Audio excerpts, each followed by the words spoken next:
Halo para Bagger Hunter, ketemu lagi dengan saya Eros Perwita di channel The Investor, channel yang siap membantu Anda untuk mendapatkan cuan 100% pertama di saham dengan latar belakang apapun Anda. Nah, di video kali ini kita akan membahas saham yang menurut saya masih under value ya. Dan sebelum kita masuk ke pembahasannya, silahkan Anda download dulu ebook kami ya, karena kami sudah menulis ebook yang berisi analisa dari 5 saham yang menurut kami masih under value dan beberapa diantaranya ada potensi naik 100% ya. Ebook ini bisa Anda download secara gratis dengan klik linknya dalam deskripsi di video ini atau di dalam kolom komentar yang sudah kami pin.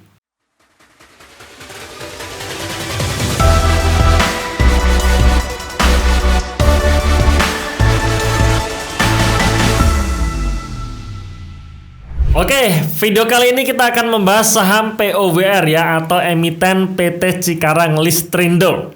Ya, kita lihat dulu pergerakan harga sahamnya sampai video ini diambil ya. Jadi kalau kita ngelihat di tahun 2022 ini saham POWR mengalami kenaikan yang sebenarnya kenaikannya nggak begitu signifikan ya, alias pelan-pelan ya.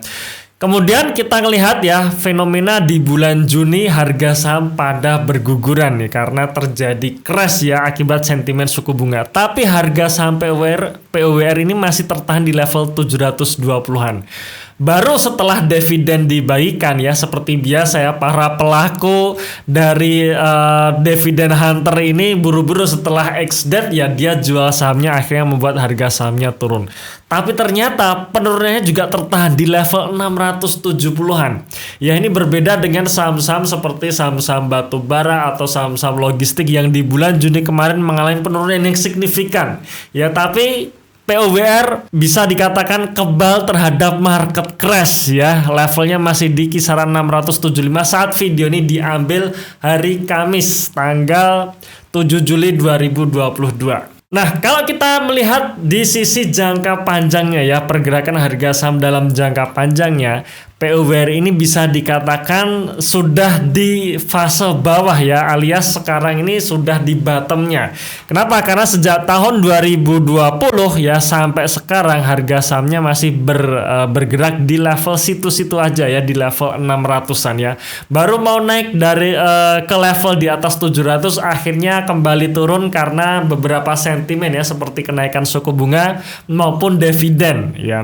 Kemarin kalau kita lihat ya dividen yang dibagikan terakhir di harga 700 pun sebenarnya kita masih mendapatkan dividen yield kisaran 8,5%, dan itu yield yang bagus untuk ukuran investasi ya. Nah, sekarang kita bahas mengenai emitennya ya. Pertama kita lihat dulu sebenarnya apa sih saham POWR ini. Nah, POWR ini adalah saham atau perusahaan yang bergerak di bidang pembangkit listrik ya, di mana POWR ini mensuplai 5 kawasan industri, yaitu MM2100, East Jakarta Industrial Park, Hyundai Inti Development, Lipo Cikarang, dan kawasan industri Jababeka.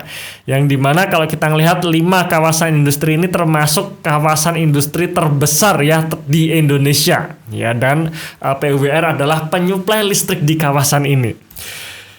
Di sisi daya tersambung setiap tahun juga mengalami kenaikan ya, di mana di posisi tahun 2021 daya tersambungnya sudah mencapai 1181 MVA ya, megavolt ampere ya, di mana intinya adalah semakin banyak daya yang tersambung maka potensi atau pundi-pundi penghasilannya pun itu semakin besar ya.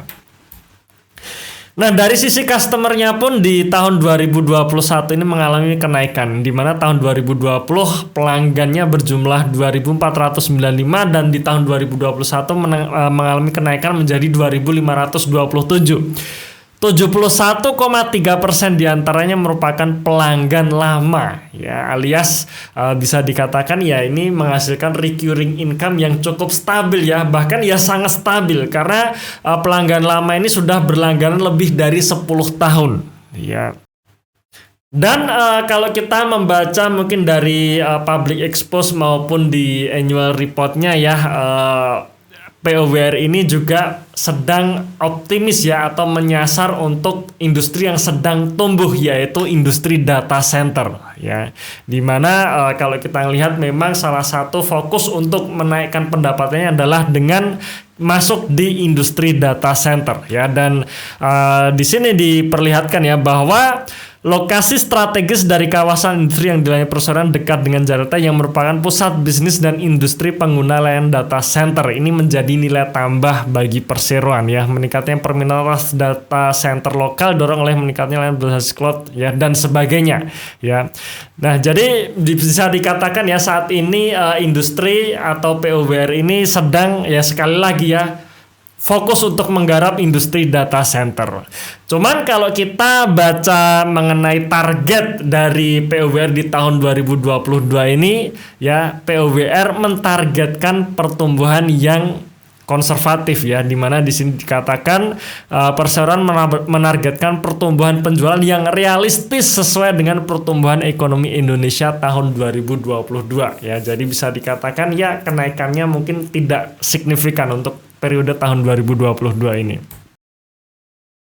Nah, setelah setelah membagikan dividen di akhir bulan Juni kemarin, ya PUBR juga rencana akan melakukan shares buyback ya, dimana kalau kita melihat di RUPS luar biasanya maupun di berita di situ dikatakan PUBR menganggarkan dana sekitar 10 juta US dollar ya untuk melakukan buyback saham. Ya, dan ini juga menarik karena kalau misalkan ketika kita melihat perusahaan melakukan shares buyback, ini tandanya perusahaan punya cash yang besar gitu ya, punya cash yang besar, maka salah satu yang dilakukan adalah dia bisa shares buyback.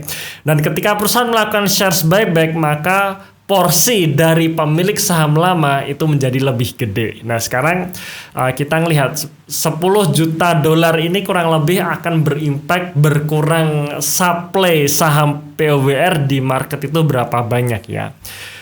Posisi Maret 2022 ini ya di sini diperlihatkan bahwa jumlah saham ya yang diterbitkan jumlah saham yang beredar untuk saham PUBR ini sebesar 16 miliar lembar saham. Cuman ternyata PUBR pernah melakukan shares buyback sebesar 300 juta lembar saham, sehingga jumlah lembar saham yang beredar saat ini menjadi 15,7 miliar lembar saham.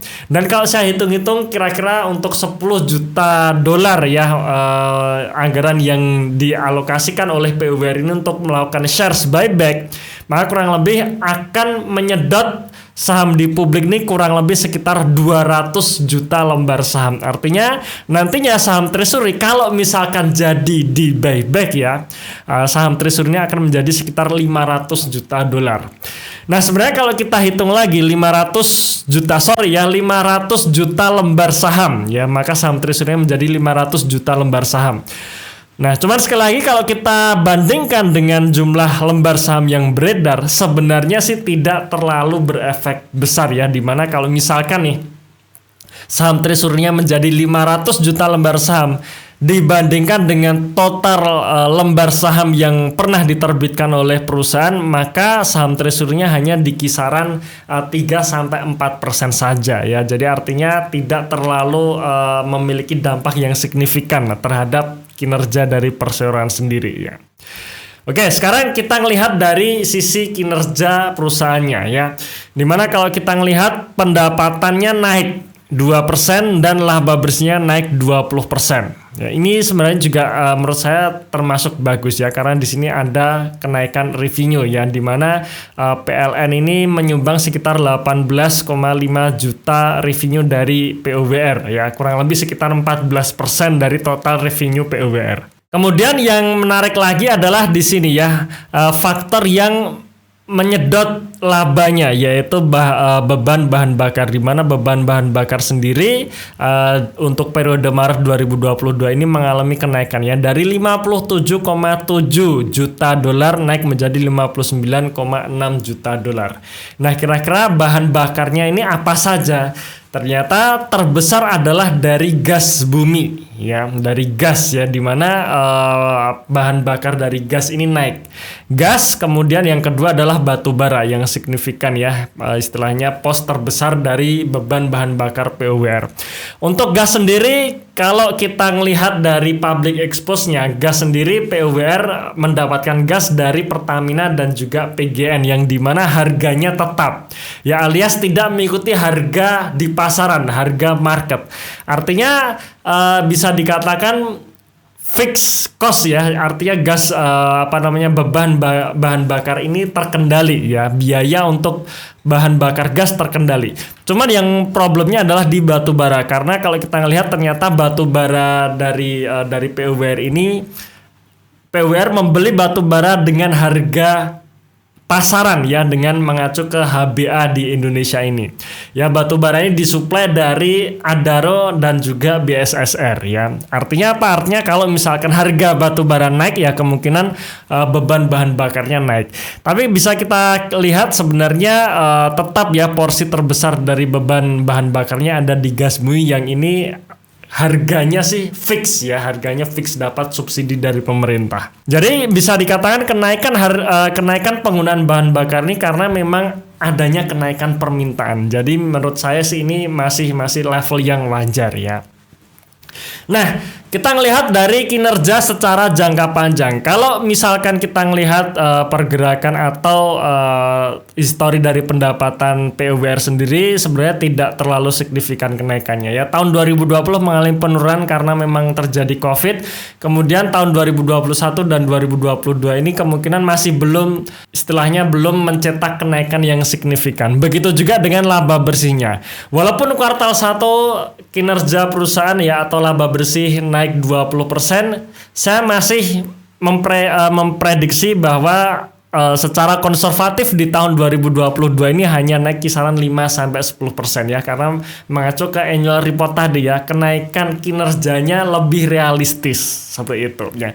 Artinya kalau dengan laba 95% ini potensi ROE-nya masih di kisaran 13% ya, masih di bawah sebelum pandemi. Cuman satu hal yang menarik dari POWR ini adalah dividennya, yang dimana secara histori ya dividen payout ratio-nya termasuk tinggi ya, selalu di atas 60% ya di sini ya, selalu di atas 60%.